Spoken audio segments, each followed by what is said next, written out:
Yes, and by the way, what you all know, but most people don't know, unlike the African American community, with notable exceptions, the Latino community is an incredibly diverse community with incredibly different attitudes about different things. You go to Florida, you find a very different attitude about immigration in certain places than you do when you're in Arizona. So it's a very different, a very diverse community.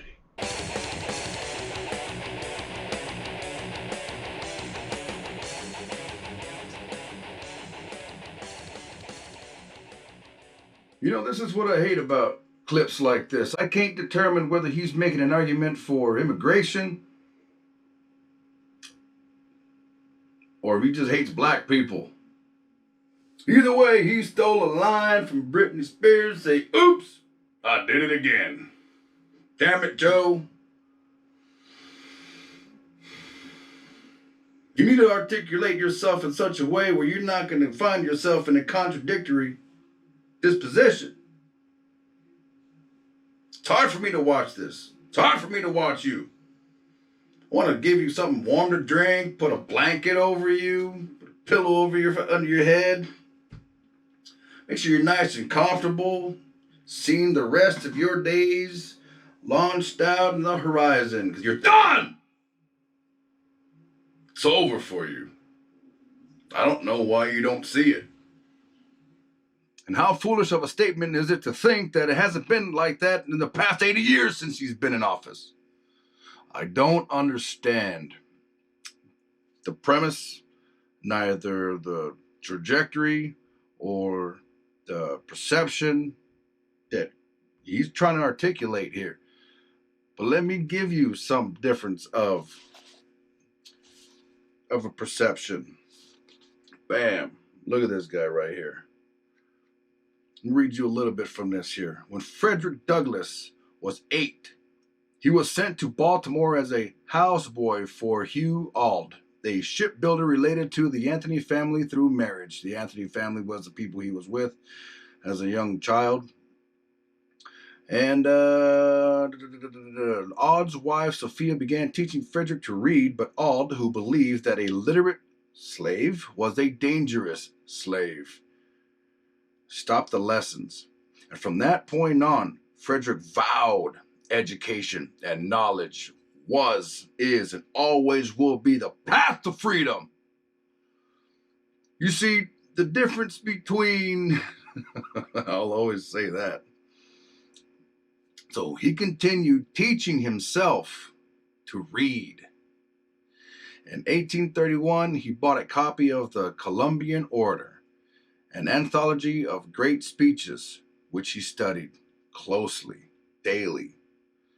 In 1833, Frederick was sent to Auld's relatively peaceful home back to St. Michael's to work on the fields.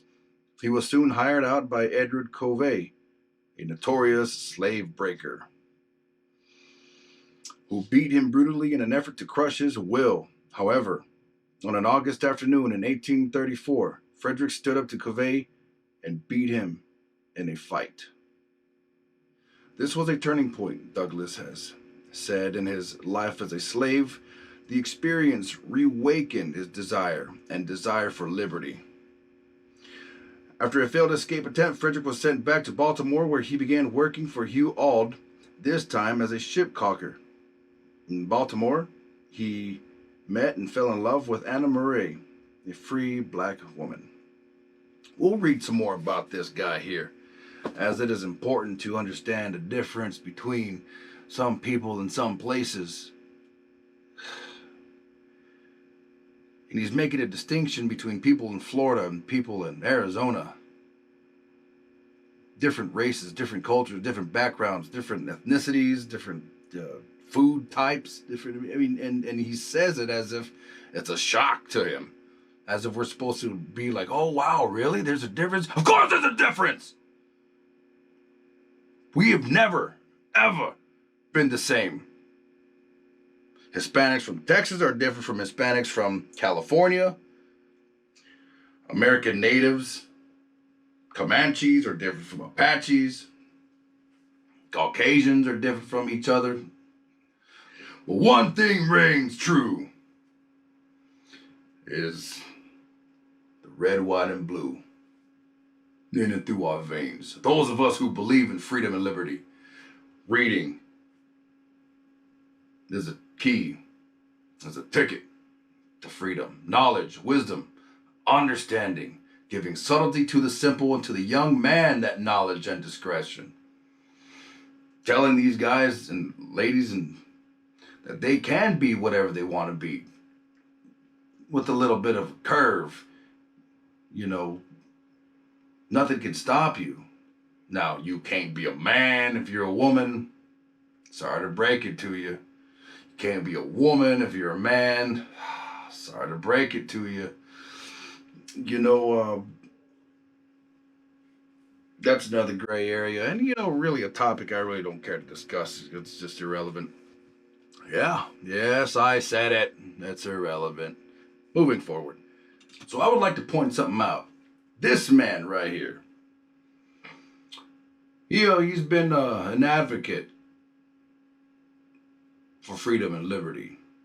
He's spoken, starting, been out there a couple of years. And I read on one of his YouTube things that he was trying to be silenced or something. I couldn't recall. But at the end of the day, look, I want to give a shout out to him. Basically for inspiring me to get out there and do this. And others. But at the end of the day, man, look, you're needed. Don't stop. You know, people don't agree with me. I'm not going to stop. You know, we got to get into the reality of recruitment. We got to get people involved. And there are groups out there involved. They're in for the fight, the real fight. And it's not exciting. It's not glamorous. It's not exhilarating. It's freaking dangerous, and it's needed. But it really isn't. If these people wouldn't be so, man, hell-strung on instigating the filth, such as totalitarian rule, making me think and believe what they want me to believe, do what they want me to do. We can't have it, man. Like Frederick Douglass, he was an abolitionist. He began speaking against slavery at abolitionist meetings, and he soon gained a reputation as a brilliant orator. In 1841, he began working full-time as an abolitionist lecturer, touring with one of the leading advocates of the day, William Lloyd Garrison. So Douglass published his first autobiography, Narrative of the Life of Frederick Douglass, an American Slave, in 1845. This is a man who was looked upon and, I suppose, voted least likely to succeed. The book became an immediate sensation that was widely read both in America and abroad. Its publication, however, jeopardized his freedom by exposing his true identity. To avoid capture as a fugitive slave, Douglass spent the next several years touring and speaking in England and Ireland. In 1846, two friends purchased his freedom. Douglass returned to America, an internationally renowned abolitionist and orator. Imagine that you got to have your friends purchase you out of slavery. And that's why I'm opposing, and that's why I detest what is now considered the Democrat Party, because you're really not Democrats, and you know it, and we know it. And now that you know we're awake to it, you want to shove as much you can down our throats. What did you tell me, Nancy Pelosi? We need to pass it to see what's in it. And then, yeah, you know, I'm a Trump guy, but not really, against his fiscal policy and irresponsibility therein. Now, he had to bulk up the military. I get it. But dang it. Trillions of dollars. And then the debt. And then you dare have the audacity, as far as the government's concerned, to tell me I ain't paid my taxes. Well, I mean, I have, but, you know, collectively speaking. You know, that's why we don't like people telling us what to do. Because we're responsible enough to follow our own disposition. Now, granted, there is and will always be fraud. There is and will always be cheaters, liars, thieves. And yes, you will always get voted in. There's nothing we can do about it, man. You can't isolate yourself from that, which is detestable, if you can't identify the detestable within yourself. That's why I don't like the revocation of the things that are holy or of God. The God of Abraham, Isaac, and Jacob, that one. From my own private practice, from, the things that, the taxes as far as school's concerned that I pay for, so I don't mind them learning about the Bible and pledging allegiance to the flag. Since I'm paying taxes, I believe I have the right to say, yeah, go ahead and pray. Teach them about the 10 Commandments. Teach them honor, integrity, loyalty. I don't mind, hey, I don't mind if the other kids are getting offended. It's not my fault. They're not getting shoved down their throat and they're not in Catholic school getting anything. So talking about the difference between people and how their drive and their success level and their dedication to a task at hand differentiates them from others. Frederick Douglass was one of them. The spirit lives and will always live forever. Through his writings, through his teachings, through what he's done, what he has done, what he has stood for. That'll never change. Let's go to another gentleman. Let's go back to this surprise, kill, vanish book. I'll tell you about a guy named Billy Woe. Billy Woe was a young man at the kickoff of World War II. He was too young to join. He was so enthralled of the war, he would study it. It was like the G.I. Joes of his era. And they had radio predominantly, so everything else he had to receive through newspaper. But let me just give you a little bit of the difference of grit, grind, of what an American is. So every spare moment Billy Woe had in between school, he had 3 part-time jobs that he worked. As a paperboy, as a stock boy, and as a popcorn popper. And he gathered information about these U.S. paratroopers. The most important item of a successful parachute jump, he learned, were the boots. They were tall to mid-shin, with rawhide laces and stitching across the toe. Billy Woe became focused on owning a pair for his own, or of his own. His alcoholic father had died of cirrhosis of the liver when Billy was 10. The money he earned from his after-school jobs went to his mother to help pay for the family's living expenses. Now, with a clear goal in mind, he began skimming nickels and dimes off of his earnings. When he finally saved up $7, he hitchhiked 30 miles to Austin, and he bought himself a pair of paratrooper boots. Elated, he felt a step closer to one day becoming a U.S. paratrooper. The world was all right. Billy Woe is American badass. In Texas, Billy Woe learned about the Normandy invasion from the radio at his grandmother's house.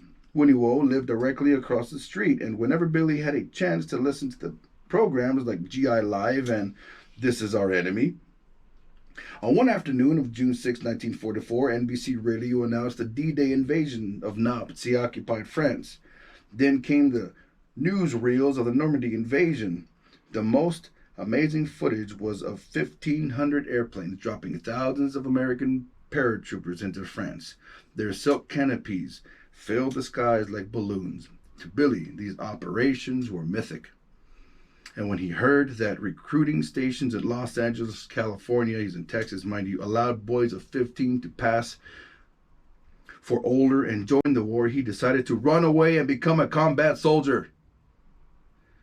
Billy Wolf packed a bag and he hit the road, hitchhiking west out of Bastrop. That's south, a little bit southeast of Austin, about 40 miles or so. He made it 650 miles to Las Cruces, New Mexico, where he was stopped along the Highway 80 by a police officer. When he failed to produce identification, he was arrested for truancy and he put in jail. The police said they'd release him only if he could produce enough money to buy his bus ticket back home. With no choice but to call his mother, Billy Wolf picked up the phone. His mother agreed to wire him bus fare if he promised to finish high school. Billy kept his word. This war would not end without him, but was now determined to become a U.S. American paratrooper first thing after high school. So yeah, there are different attitudes of people. There are different attitudes and disposition of people. But what the hell does that have to do between races? Nothing, Joe. Nothing. We're just built different. We have different desires, goals, dreams. Papa, Yes, love. I need to tell you something. What's that? Open the door, I'm hot. Okay. When I'm sad, I'm gonna listen to my new favorite song, okay? And what is that? Little do you know, you've heard it before. Sweet. All right, love you. Bye. Bye.